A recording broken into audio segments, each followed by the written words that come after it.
Am I the a-hole for not wanting to raise a new sibling?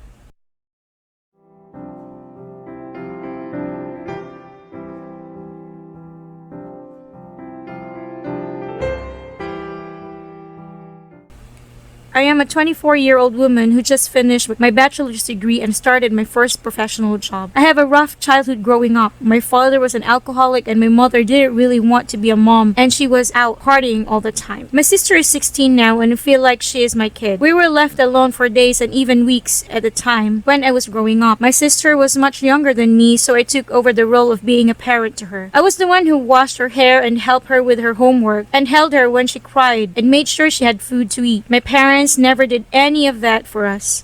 When I was 16, something happened to my parents' house that made me fear both my safety and my sister's safety. So I moved out and took her with me. My parents didn't care.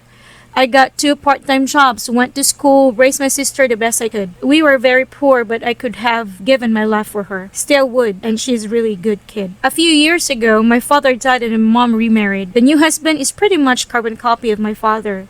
After my father's death, my mom reached out to me for the first time in years and said she wanted to be back in my and my sister's life. I didn't really want to, but my sister wanted to, so I did it for her. At first it was okay, but my mom is back into drugs and her husband is just as bad, if not worse. The problem is mom and her new husband had a little girl. She's 6 months old now. And apparently they are doing the same things that she and my dad did with me and my sister, leaving her alone for hours at a time. I was not aware of this, but I have to say, I am not surprised. Another relative reported her to CPS and now they need to find a temporary home for my half-sister or she's going to be put in foster care. My mother suggested me, but I said I didn't want to raise another one of her kids. I understand that she is my half-sister, but I have pretty much raised myself and my sister and I am just tired. I am finally looking at the future when my sister is going to college in 2 years and I will finally have a life of my own. Have sacrificed so much for my sister and I don't regret at all. But I just want to have a life where I can be lazy for a bit if I want and I can focus on just myself instead of constantly caring for another human being. I've never had that chance before. My mother is livid, saying I am a horrible person for not taking in my half-sister. She says it will be temporary until she gets her life cleaned up. But this woman has never had her life in order. I know if I take my half-sister, it will be raising yet another child and I won't have the chance to live a life of my own until I'm over 40. I do feel awful about my half-sister ending up in a foster care. I don't want to be part of her life. I just don't want to be a parent to her. Am I the a-hole for saying no? Edited to all. I did try to shelter my other sister as much as possible about what was going on in our home. She was 7.5 and me moved out, so she doesn't remember a lot about what happened. And we weren't in contact with our mother until 2019. So I just kind of brushed off her questions and said that our parents weren't mentally well and I thought we would be better on our own. I was really hopeful that things had changed, but I still kept a really close eye on what kind of contact I allowed them to have. I supervised every person interaction they had, for example. I did talk to her tonight and gave her the whole truth. And while she was upset to learn it, she definitely understands a lot more about what happened and why we're not going to have contact with our mother anymore.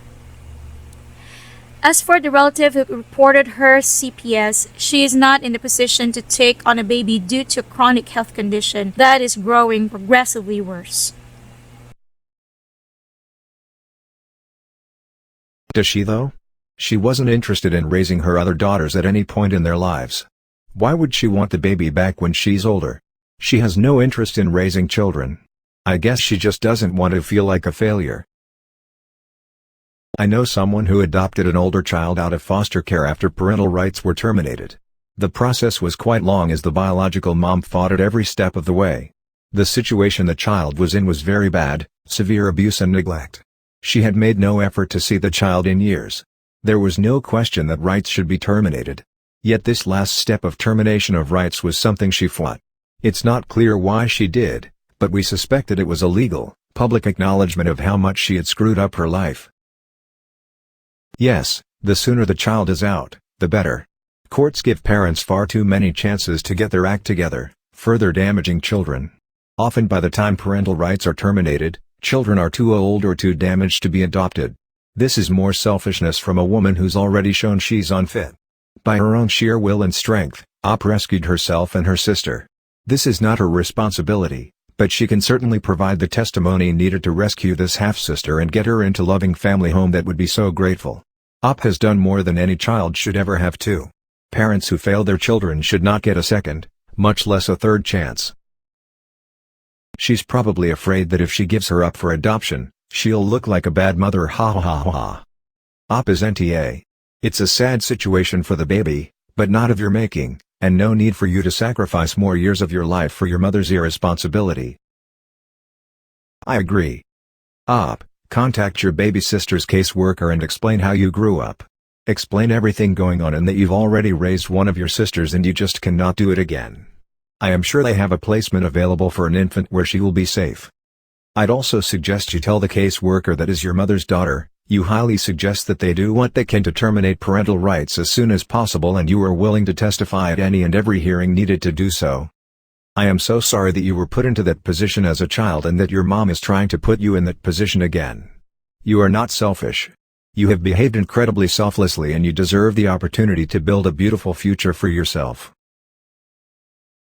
Yes. My mother does foster care and her foster teen's been in the system for years, and why do they have contact with their parents? Some even visited their parents on weekends. They aren't trying to get themselves together, they say things to hurt their kids and my mom has to put together the pieces. One kid was suicidal after a phone call with her mom. Kids cry saying parents want to sabotage their lives and want them in a group home since they are happy with my mom and they want to tell off my mom for getting any kind of money to take care of their kids because my mother doesn't let these kids spend their allowance on their parents.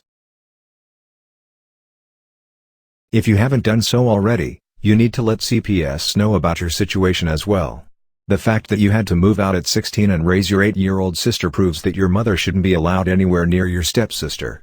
Even if your mother does a 180 and becomes a freaking saint, she should still never be allowed to be in charge of another human being. I really hope we're able to find or get outside assistance. I can't believe any charitable organization would refuse to offer a helping hand, as long as it falls within their mission, that is.